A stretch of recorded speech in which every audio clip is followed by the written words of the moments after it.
Une fois qu'on a déroulé son pâton sur le tour, sur le plan de travail, on va d'abord le rectifier pour que on ait bien quelque chose d'à peu près rectangulaire. Comme ça. Avant de détailler les croissants, il faut bien penser à enlever la farine.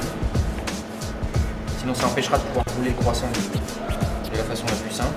Il faut que le croissant adhère légèrement au plan de travail. On va trouver le milieu de son abaisse en faisant comme ceci. On plie en deux sa pâte à croissant. On appuie légèrement pour trouver le centre. Et on déplie. On peut voir un trait apparaître. Ensuite on prend le couteau de tour, qui est cet outil-là. On va venir couper nettement le croissant à l'endroit où on avait la marque, sans faire ça. Bien en faisant un geste continu. Dans ce cas-là, on peut voir apparaître toutes les couches de feuilletage de notre pâte à croissant. Ensuite, on a besoin de deux outils, un coup de pâte carré et un couteau de tour. On va venir faire une trace avec le côté du couteau qui ne coupe pas, très légère à gauche du pâton ou à droite si on est gaucher. Et avec la largeur de notre pâte, on va avoir le gabarit de notre croissant. On va venir le déposer comme ceci, on va venir rejoindre le trait du début. Et on compte en même temps qu'on les trace. Ça fait un croissant, deux croissants, 3, 4, 5, 6, 7 et 8. Pour ce rouleau-là, un rouleau plus un petit bout, ça fait pile 8 croissants. Ce qui est autorisé le jour du CAP, c'est entre 8 et 9 croissants. Pas moins, pas plus. Si on a plus ou moins, on n'a pas la moyenne. On va venir découper les croissants, détailler les croissants en suivant les petits traits qu'on avait fait avec le derrière du couteau, la partie qui ne coupait pas. Donc pareil que pour détailler au début, on ne fait pas ça, on fait l'inverse. Ce coup-ci, on fait un coup net pour éviter d'écraser notre pâte feuilletée.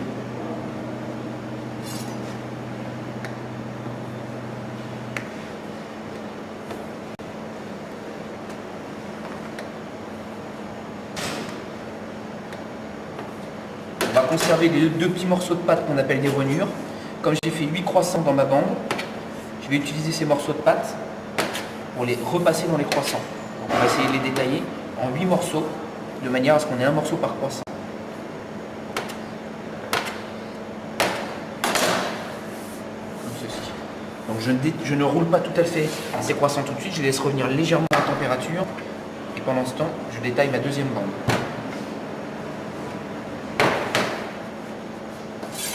Même principe, un trait, et on va venir tracer les croissants.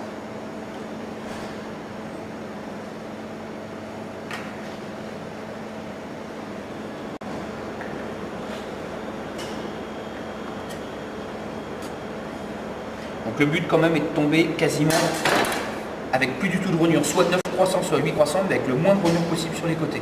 Ça peut arriver qu'on se retrouve avec un pâton trop court, dans ce cas-là, comme on n'a pas encore découpé, on arrête, on reprend son rouleau et on rallonge la pâte si jamais elle n'est pas assez longue.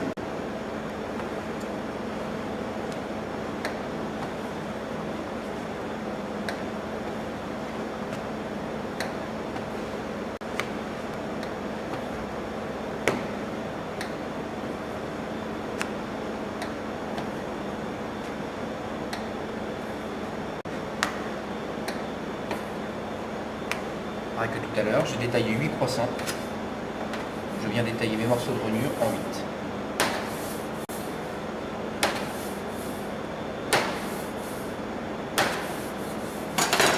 Donc ensuite, pour faire ces croissants, le premier geste à faire, c'est étirer légèrement son triangle de pâte feuilletée, le déposer, ce qui fait qu'on a gagné au moins 3 cm sur la longueur de notre croissant. On va venir faire une incision. Écarter légèrement l'endroit où on a fait notre incision. Si on a des morceaux de rognure, ce qui n'est pas tout le temps le cas, on va venir le déposer juste à la base de l'incision qu'on a fait. Ne surtout pas bouler les morceaux de rognure parce que ce sont des morceaux de pâte feuilletée. Et à la fin de la viennoiserie, une fois qu'elle sera cuite, lorsqu'on va découper le milieu de notre pâte pour voir l'autre feuilletage, si le morceau de rognure a été boulé, ça va abîmer le milieu du feuilletage et on n'aura pas un joli croissant. On va rouler légèrement notre morceau de croissant autour de ce morceau de rognure. Et avec cette partie-là de la main, on va venir rouler le croissant en une seule fois. Comme ceci. On va le laisser détendre un petit moment avant de le mettre en forme de croissant de lune, parce que la vraie forme du croissant, normalement, c'est en forme de croissant de lune. toujours le même geste. On va venir poser les croissants, comme ceci. Plus le croissant compte d'enroulement, plus il sera beau.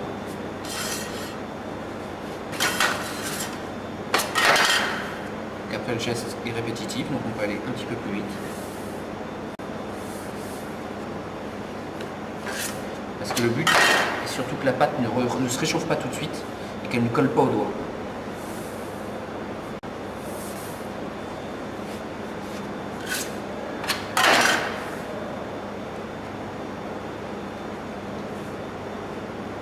Donc deux méthodes pour rouler les croissants, de haut en bas ou de bas en haut.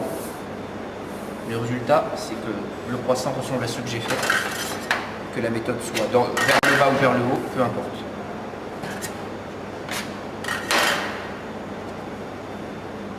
Donc il ne faut pas que le morceau de rainure qui soit déposé à l'intérieur du croissant soit plus large que le croissant, sinon elle va dépasser une fois que le croissant sera roulé. Ça ne sera pas beau visuellement une fois cuit.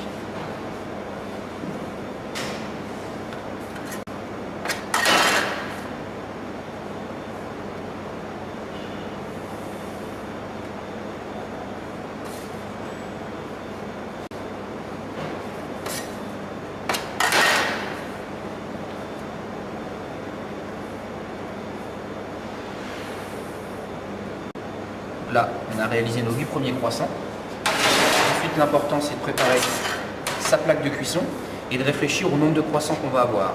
Donc en fait, on va avoir 2 bâtons de croissants à environ 16 croissants, 16 viennoiseries ou 18 viennoiseries par bâton. Donc il faut essayer de répartir ces 18 ou ces 16 viennoiseries avec ces 3 plaques.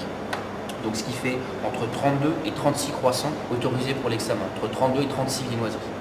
Donc on va les déposer de 2 façons différentes. La vraie forme du croissant pour le boulanger, comme j'expliquais tout à l'heure, c'était en forme de croissant de lune.